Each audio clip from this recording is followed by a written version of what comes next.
tika na kumba kuruzeranga,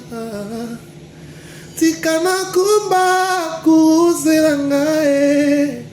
papasi na ngae na kumbango, minyoko na ngae na kumbango,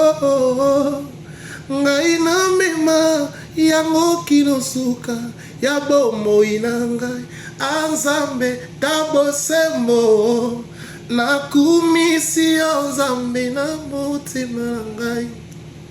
natondi na posa ya kosalela yawe natiki o maboko mayobo moibwa ngai na kolanda Kristu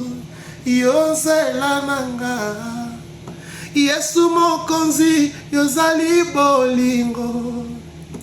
Yesu mokonzi yotonda boboto yotonda